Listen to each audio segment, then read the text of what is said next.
बिस्मिल्लाहिर्रहमानिर्रहीम अस्सलाम वालेकुम। आज की इस वीडियो में हम बनाएंगे जी बेसन की बर्फ़ी। 10 से 15 मिनट में आप किस तरह घर में बेसन की बर्फ़ी बना सकते हैं बिल्कुल परफेक्ट तरीके से। जब कुछ मीठा खाना हो लेकिन टाइम बहुत कम हो तो आप इस शॉर्ट टाइम में बेसन की बर्फ़ी को घर में बना सकते हैं।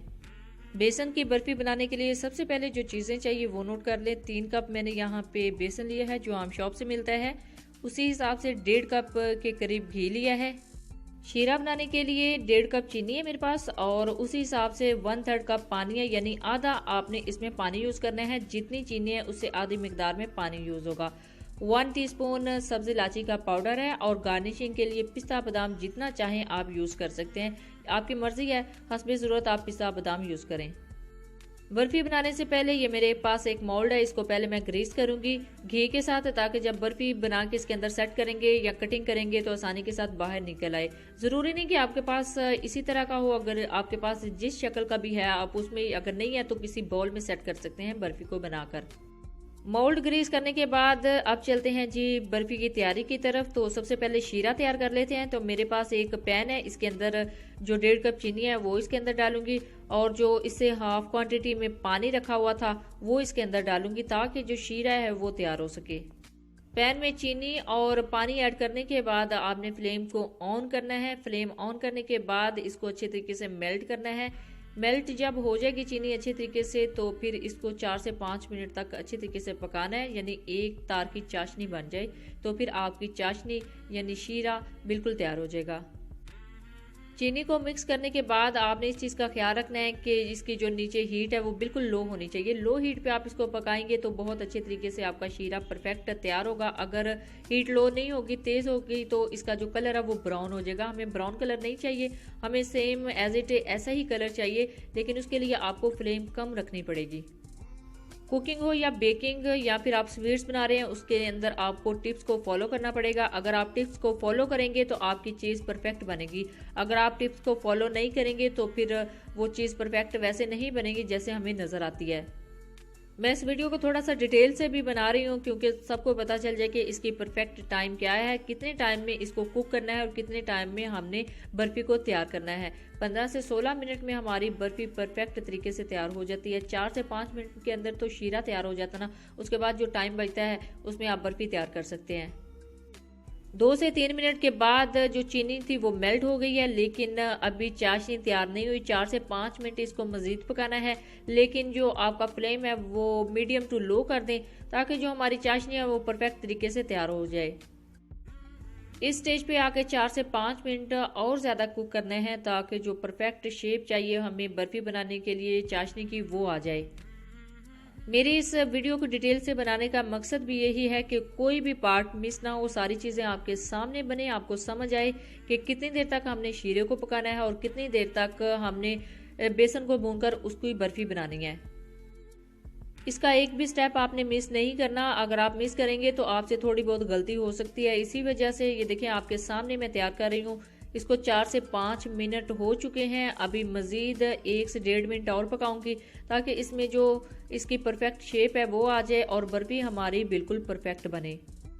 4 से 5 मिनट में हमारा शीरा बिल्कुल परफेक्ट तैयार हो गया है। अब इसमें आपने एक चीज़ का ख्याल रखना है कि स्पैचुला मुसलसल हिलाते जाना है।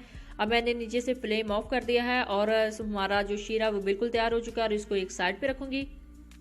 शीरा तैयार करने के बाद अब चलते हैं जी बर्फ़ी की तैयारी की तरफ। तो बर्फ़ी की तैयारी के लिए मैंने लिया है जी एक कढ़ाई, उसके अंदर 3 कप जो बेसन लिया है वो ऐड करूंगी और बेसन ऐड करने के बाद इसकी हाफ क्वांटिटी में लिया है जी घी ऐड कर देना है, यानी 1.5 कप बेसन और घी ऐड करने के बाद इनको अच्छे तरीके से मिक्स करना है। अब यही मेन आपका जो तरीकाकार है, जो प्रोसीजर है वो यहीं से स्टार्ट होता है। इसको अच्छे तरीके से मिक्स करना है। किस तरह मिक्स करना है वो आपके सामने मिक्स कर रही हूँ, आप देख लें। इसको मिक्स करते हुए आपने इस चीज़ का ख्याल रखना है कि आपकी जो फ्लेम है वो नीचे से बिल्कुल लो होनी चाहिए। लो फ्लेम पे मिक्स करें तो बहुत अच्छे तरीके से मिक्स हो जाएगा, अदरवाइज नीचे से ब्राउन यानी जलने का भी खतरा है। तो आपने नीचे से पहले इसकी जो फ्लेम है वो बिल्कुल स्लो कर लेनी है। स्लो फ्लेम के साथ इसको मिक्स करना है अच्छे तरीके से। 1 से 2 मिनट लग सकता है इसको मिक्स करते हुए, जल्दी जल्दी मिक्स करना है ताकि नीचे से जले ना। जितनी अच्छे तरीके से आपकी मिक्सिंग होगी उतनी ही अच्छी आपकी बर्फी बिल्कुल परफेक्ट बनेगी। ये देखिए कितना थिक सा, कितना गाढ़ा सा इसका मिक्सचर तैयार हो रहा है इसको मिक्स करते हुए, क्योंकि जितना हमने बेसन लिया है उससे हाफ क्वांटिटी में घी लेना है, इससे ज़्यादा घी नहीं लेना। बर्फी बनाते वक्त मेरी जो नीचे आंच थी, जो फ्लेम था वो बिल्कुल स्लो था, क्योंकि इससे परफेक्ट तरीके से हमारी जो उतनी मिक्सिंग है वो भी अच्छे तरीके से हो जाएगी और आगे जो इसने मेल्ट होना है, इसने अभी घी ने, वो भी अच्छे तरीके से मेल्ट होगा। तेज़ आंच नहीं करनी क्योंकि जलने का खतरा होता है। अभी बेसन और घी को जस्ट मिक्स किया है तो कितनी थिक फॉर्म आ गई है, लेकिन जैसे जैसे इसमें हीट लगती जाएगी तो ये बिल्कुल पतला होना स्टार्ट हो जाएगा। 2 से 3 मिनट लगे हैं इसको परफेक्ट मिक्स करते हुए। अब देखें जैसे जैसे ही इसको हीट लग रही है ये पतला होना शुरू हो गया है। इसको टोटल 6 से 7 मिनट तक आपने पकाना है, लेकिन इसमें एक चीज़ का ख्याल रखना है कि मुसलसल स्पैचुला या चमचा इसमें हिलाते रहना है। एक स्टेप भी आपने मिस नहीं करना, थोड़ा सा भी आपने इसको नहीं छोड़ना, क्योंकि इसके नीचे से ब्राउन होना स्टार्ट हो जाएगा या फिर जलना स्टार्ट हो जाएगा। इस वीडियो का एक भी पार्ट मैंने मिस नहीं किया, सारा आपके सामने बना रही हूँ। ये देखें कितने अच्छे तरीके से ये मिक्स हो गया और जैसे ही घी मेल्ट हुआ है और ये पतली फॉर्म में आ गया है, इसको आप पकाना है, यानी इसकी भुनाई करनी है, इसको फ्राई करना है, लेकिन लो फ्लेम पे इसकी भुनाई करनी है। अच्छे तरीके से ये बिल्कुल फ्राई हो जाएगा। 6 से 7 मिनट में इसको फ्राई करना है और इसके बाद जब इसके अंदर सब्ज़ इलायची का पाउडर और शीरा डालना होगा तो वो भी मैं आपके सामने डालूंगी। आपको पता चलेगा कि किस स्टेज पे जाके मैंने इसमें सब्ज़ इलायची का पाउडर और शीरा मिक्स किया है।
देखिए जी, बेसन की बर्फी के लिए हमारा परफेक्ट बैटर तैयार हो चुका है। 6 से 7 मिनट इसको मैंने फ्राई किया है लो फ्लेम पे, हल्की आंच पे। देखिए कितना परफेक्ट बैटर तैयार हो चुका है, इसके अंदर से अब बेसन की खुशबू आना स्टार्ट हो चुकी है। 6 से 7 मिनट इसको मुसलसल चमचा हिलाते हुए मैंने इसको फ्राई किया है। अब इसके अंदर अगला प्रोसीजर स्टार्ट करते हैं। तो इसके अंदर 1 टीस्पून सब्ज इलायची का पाउडर ऐड करना है। सब्ज इलायची का पाउडर ऐड करने के बाद 2 से 3 मिनट इसको मज़ीद पकाना है। देखेंगे कि कितनी प्यारी खुशबू इसके अंदर से आएगी। बिल्कुल परफेक्ट बर्फ़ी का टेस्ट भी आ चुका है और इसका टेक्सचर भी बिल्कुल बर्फ़ी की जैसा तैयार हो चुका है। अब इसको 2 से 3 मिनट मज़ीद पकाना है इसके अंदर सब्ज इलायची का पाउडर ऐड करने के बाद। हमारे बैटर की परफेक्ट शेप आ रही है, लेकिन आप देखें कि इसके नीचे से जो फ्लेम है वो भी बिल्कुल स्लो है। फ्लेम को ज़्यादा नहीं करना क्योंकि नीचे से जलना स्टार्ट हो जाएगा, जलने की स्मेल आएगी बर्फ़ी के अंदर से। आपने इसी चीज़ का भी ख्याल रखना है कि इसके अंदर जो चमचा है, जो स्पैचुला है, उसको मुसलसल हिलाते रहना है। 2 से 3 मिनट मज़ीद पकाना है। तो देखें इसकी शेप कितनी खूबसूरत नज़र आ रही है। बिल्कुल परफेक्ट बर्फ़ी का बैटर तैयार होने जा रहा है। इसके अंदर अब अगला प्रोसीजर जो है वो चाशनी को ऐड करना है और चाशनी ऐड करने के बाद मज़ीद इसको पकाना है।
अल्हम्दुलिल्लाह जो हमें शेप चाहिए थी, जैसा हमें बैटर चाहिए था, वो हमारा बिल्कुल परफेक्ट तैयार हो चुका है। देखिए इसका कलर बिल्कुल चेंज हो चुका है और ये किस तरह फ्लफी सा तैयार हो चुका है पेस्ट। इसके अंदर अब हमने ऐड करना है शीरा यानी चाशनी। चाशनी ऐड करने के बाद इसको मज़ीद 2 से 3 मिनट तक पकाना है। बिस्मिल्लाहिर्रहमानिर्रहीम। अब इसके अंदर चाशनी ऐड करेंगे। चाशनी ऐड करने के बाद देखें इसकी जो शक्ल है, जो इसकी शेप है, वो बिल्कुल चेंज होना स्टार्ट हो जाएगी और इसके अंदर बबल बनना स्टार्ट हो गए हैं। तो वही मेन प्रोसीजर है, उसी से आपकी बर्फ़ी परफेक्ट बनेगी। चाशनी मुकम्मल तौर पे आपने इसके अंदर ऐड करनी है बिल्कुल। और अगर इसको गर्म करें इस शीरे को तो ज़्यादा अच्छे तरीके से अंदर जाएगी, क्योंकि ये रखे रखे ठंडी हो जाती है और सारी इसके अंदर ऐड नहीं होती। तो इसके लिए ज़्यादा बेटर है कि आप इसको पहले 1 से 2 मिनट के लिए दोबारा से गर्म कर लें। शीरे को ऐड करने के बाद इसकी शेप जो है वो चेंज होती हुई है, इसका टेक्सचर बिल्कुल चेंज हो रहा है। देखिए इसका कलर भी कितना खूबसूरत हो गया। इसको मज़ीद 2 से 3 मिनट तक लो फ्लेम पे पकाना है, हाई फ्लेम बिल्कुल भी नहीं करनी। लो फ्लेम पे ये देखें कितनी खूबसूरत तैयार हो रही है।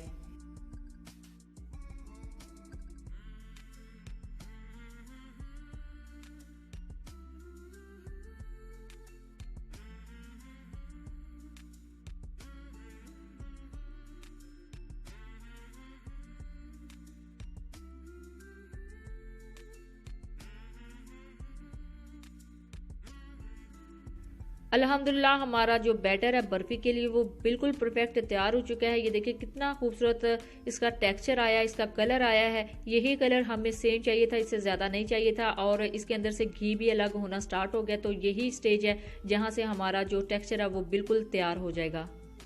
अब इसको डिश आउट करते हैं। तो डिश आउट करने के लिए जो मैंने ग्रीस किया हुआ था सांचा मोल्ड, उसको लेंगे, उसके अंदर ये सारा बैटर डालेंगे। लेकिन आपने इस चीज़ का ख्याल रखना है कि गरम गरम इसके अंदर आपने डालना है, इसको ठंडा नहीं करना, क्योंकि जैसे ही ये ठंडा होता जाएगा ये उसी तरह फ्रीज होना स्टार्ट हो जाएगा।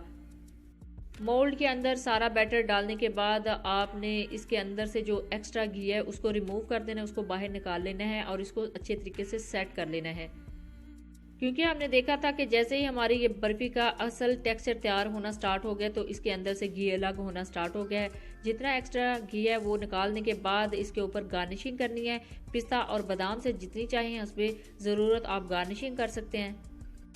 पिस्ता और बादाम से गार्निशिंग करने के बाद आपने इस चीज़ का भी ख्याल रखना है कि स्पैचुला के साथ इनको मज़ीद सेट कर देना है ताकि ये बर्फ़ी के अंदर बिल्कुल फिक्स हो जाएं।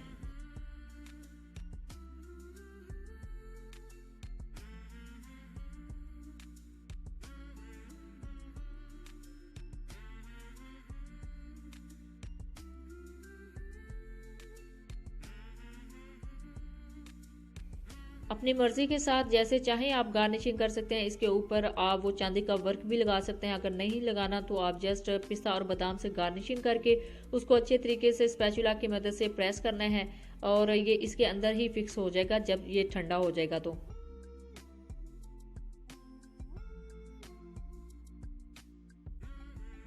गार्निशिंग कंप्लीट करने के बाद इसको 10 मिनट के लिए मैंने रूम टेम्परेचर पे रख दिया था सेट होने के लिए। जैसे ही ये रूम टेम्परेचर पे सेट हो गया था तो इसको 10 मिनट के बाद मैंने इसके अंदर ही कटिंग कर लिया था, क्योंकि इस चीज़ का भी आपने ख्याल रखना है कि ये अभी तो थोड़ा सॉफ्ट है तो ये कटिंग हो जाएगा। अगर ये थोड़ा सा फ्रीज हो गया तो फिर कटिंग करना थोड़ा सा मुश्किल हो जाएगा। तो इसके अंदर अभी सॉफ्ट था तो मैंने थोड़ी सी इसके अंदर ही कटिंग कर लिया है ताकि बाहर निकालने में आसानी हो जाए। अपनी मर्जी से आप कटिंग कर सकते हैं, जैसे आप चाहें, जिस स्टाइल से आप चाहें कटिंग कर सकते हैं। जितना साइज़ आपको पसंद है आप उस साइज़ से भी कटिंग कर सकते हैं, लेकिन मैंने इसे थोड़ा बड़े साइज़ में काटा है ताकि बाहर निकालने में मुझे आसानी रही। उसके बाद चाहें तो आप इसको मज़ीद भी कट कर सकते हैं।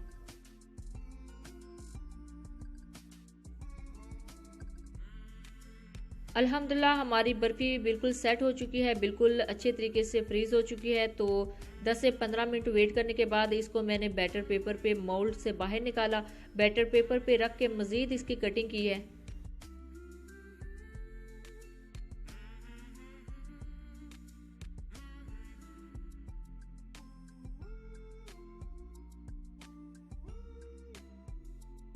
अब शार्प नाइफ से इसकी कटिंग करने के बाद इसका टेक्सचर देखें, इसकी शेप देखें कितनी परफेक्ट आई है, इसका कलर देखें कितना परफेक्ट आया।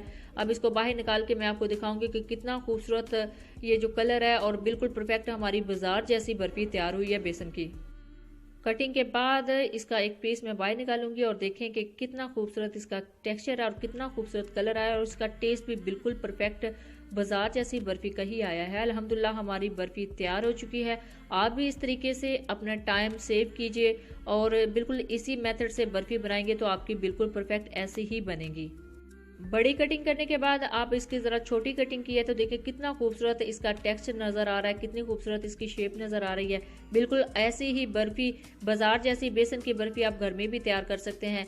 10 से 15 मिनट में आपकी परफेक्ट बर्फ़ी तैयार हो जाएगी। जैसे ही आप ये बर्फ़ी तैयार करेंगे तो अपना फीडबैक हमें ज़रूर दीजिएगा और दुआओं में याद रखिएगा। Thank for watching.